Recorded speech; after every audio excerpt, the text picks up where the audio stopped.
Ние сме Kinetic Studio и се занимаваме с кинетична скулптура. Заедно като колектив сме от 4 години. Сега сме участвали в доста фестивали в България и в чужбина също само един, Kinetic Art Fair в Лондон, в началото на 2012. Разработвали сме много проекти, повечето от тях сътрудничим с Роботев, както с него сътрудничихме в изпълнението на проекта, който предстои да разберете за него сега, който се казва Комуникация.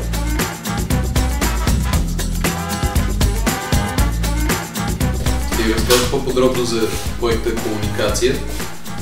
Това представлява група от интерактивни обекти, които са в сферата на интерактивното изкуство.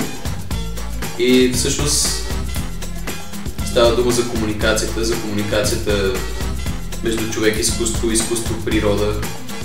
Важното в този проект е, че зрителя всъщност не е само зрител, е първо причина за това да се случват нещата, които той вижда.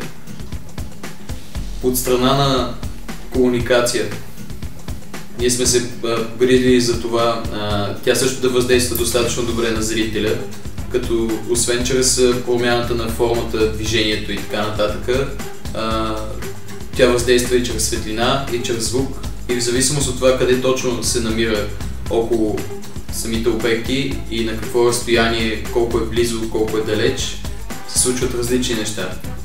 Като звука, който се включва от самият обект, представлява звуци от природата, които трябва да напомнят на човек за хармонията и за тази комуникация, която не трябва да бъде все пак нещо, чрез което работиме, а и нещо, което да ни кара да бъдем по-близко до природата по някакъв начин.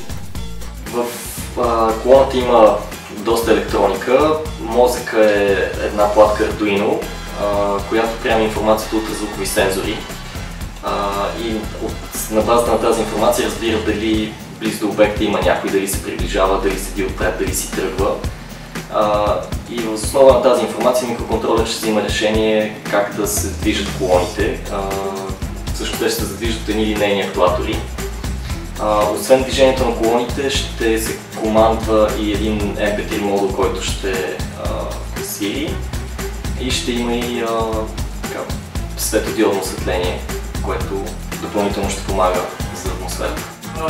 Всъщност проектът е завършен до 20%, за да стане завършен напълно ни трябва помощ, тъй като до сега сме го финансирали със собствени средства и бихме искали с това видео да се обърнем към всички, които харесват изкуството, за да ни помогнат да представим нещо толкова интересно пред света.